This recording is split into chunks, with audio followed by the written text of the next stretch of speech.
All right, so we had another set list item that piqued our interest here. What was that one, Twan?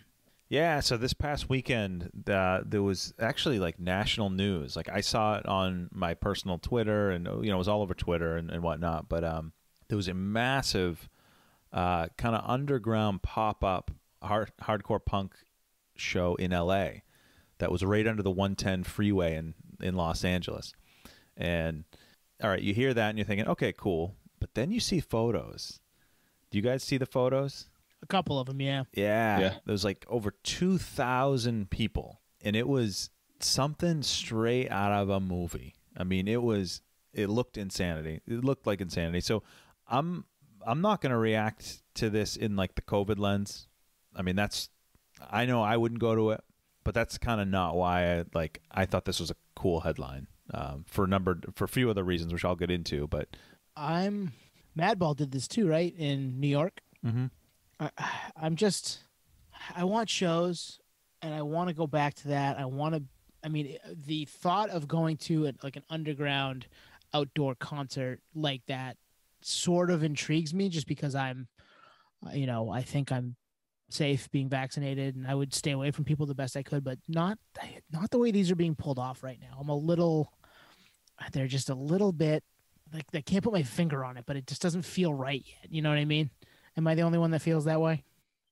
I know what you're saying, but I'm happy Twan said, COVID or not. I mean, but pre-COVID, obviously I'm down here in Southern California. So I've been to events like this and they're super fun. I mean, they're literally like in the industrial part of town. For me, it was like work events, cannabis events, stuff like that. And there's like skaters and there's, street art and there's music and the whole thing. So it's actually cool when you're in the scene because it's DIY. It's pretty rad. Those pictures are pretty insane because I haven't seen like the events that I had gone to weren't that big. And they definitely didn't have fireworks. The photos had fireworks. And additionally, I guess from what I read, there was some interaction with the police with rubber bullets or something like that too. Trying to break this up. Yeah, LAPD showed up with rubber bullets. Yeah, so it's a little crazy. And another thing I wanted to highlight, what you said, Twan, which is it's straight out of a movie. I don't go to LA as much as I used to. I used to go there quite often. I go there like very seldom now. And LA kind of fits, right? Because it's like Hollywood is like a movie right now because of COVID. It's like dystopia. It's really insane. There's tents on the side of the highway. It looks so nuts right now. So this almost fits that narrative because it's becoming in a lot of ways, depending on where you are in LA, very like lawless. So this isn't really far-fetched. Yeah. No, I mean, what I was kind of getting at, it's like, I wouldn't go to this. I think people can kind of hear how I feel about, the gathering like this in this time, but that's another story for another time. The show itself, it was Section 8, Alpha and Omega, Dead City. It looked so epic. There were fireworks. I saw looked like a flamethrower, like some pyrotechnics.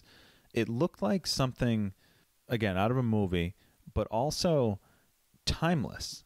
Like a lot of the photos I saw were black and white, and you could have told me those were straight out of the punk explosion from the 80s, like the whole Stephen Blush American Hardcore book and movie that came out in like the mid 2000s. Like this was throwback central, and I think you nailed it, Nate. Like this is that lawlessness that's been pent up for a while, and people are coming out swinging, and obviously people don't care about the pandemic, but like there were people on the top of the freeway with their like legs dangled over the edge. Like it looked like, oh man, almost like a gladiator setting. You know what I mean? Like, yeah, like in Rome. It was just crazy. It just looked insanity. And like outside of COVID times, I'm here for it.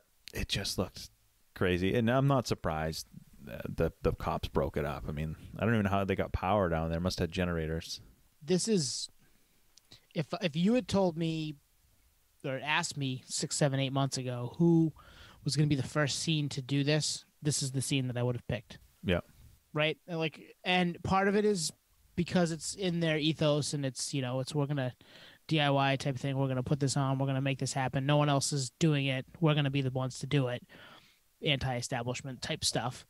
But it's something about it's, if it's not COVID times, I would like to see it too, because it looked awesome. And the flamethrower is badass. I just pulled that picture up and showed you guys. Like, it's like I'm standing back 20 feet, but I'd like to see that, in this big crowd of people and everybody going ham, just because there's that pent upness that we've talked about numerous times. People are going to go nuts. But I'd like that step before it to make sure that we're okay doing this. Now they're outside, which is better than nothing. And a lot of times outside is, as safe as you're going to be compared to other stuff, but it just seems extra. Yeah. I think I agree with your sentiment both. And there's part of me that's on the other side, which is like, fuck it. You know what I mean? I guess because I'm down here, when I go to LA, like I know I'm going into what has become, unfortunately, a dystopian environment in a lot of ways. And I'm not talking about like certain parts of LA. I'm talking like all of LA is just gnarly. Like I go to like West Hollywood and there's like boarded up buildings that used to be like Gucci, and it's like, right on Rodeo Drive. Like there's just so much chaos, mainly like because of COVID for sure. But like you just said, Tone, like the whole anti-establishment, like that brought it out, and I don't see it going away anytime soon. I remember we were all in the group text talking about the whole GameStop thing. And this is like, this is Project Mayhem happening in real time. Well, that's LA right now in a nutshell. So this is on brand for what's going on in Los Angeles. Anyone that's listening right now knows exactly what I'm talking about. It's crazy. So much to the point that there used to be tours, double-decker buses, the ones you see in like London, that would go like past like celebrity houses in Beverly Hills. Now they kind of roll through Skid Row to kind of showcase like real time, like this is a movie, but it's real life. It's like a reality show of real life, which is very sad, but shows kind of the progression of the degression of Los Angeles, which is I don't see it coming back for a long time. And this kind of DIY thing's cool. The only reason I kind of sided on this is cool is because it's like, we kind of geek out like, oh, it'd be cool to put on our own shows and do it like anti-Ticketmaster Live Nation. Well, this is that, but it's definitely, it's to the extreme, right? So, yeah, two things. One, if you had, you're listening for Nate to say in real time, you've got to drink 4 times so far this episode.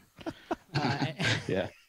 And two, the anti-establishment piece I don't hate, because sometimes the establishment's wrong. I am a little worried about big cities in general, like New York doing one, LA doing one. Do we even ever get back to some of these types of big cities as a society? Like, is this a thing that's going to just kind of go by the wayside and be a little bit more dystopian, as Nate's explaining LA is right now in spots, or most of it? That might be a thing that is not good, long term as we come out of this. But I hope nothing, super bad comes of it. I hope it didn't end up being a super spreader. Maybe a lot of the people were vaccinated. Who knows? I mean, we've been doing vaccines in this country for a while, and a decent amount of people are there. So who knows? You know what the kicker of this whole thing is? Did you guys see the flyer for the show? No.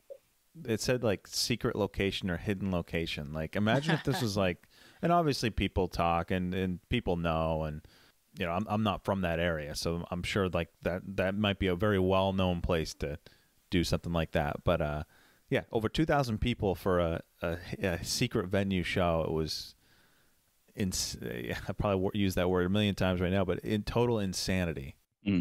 But I think that event will be remembered for a long time because the visuals that accompany it, some stunning photography. Like there's some black and white stuff that it's timeless, and it'll be printed in books. I think it'll have a little bit of a legacy. And then when you throw in the COVID times, I think this one will live on, for better or for worse.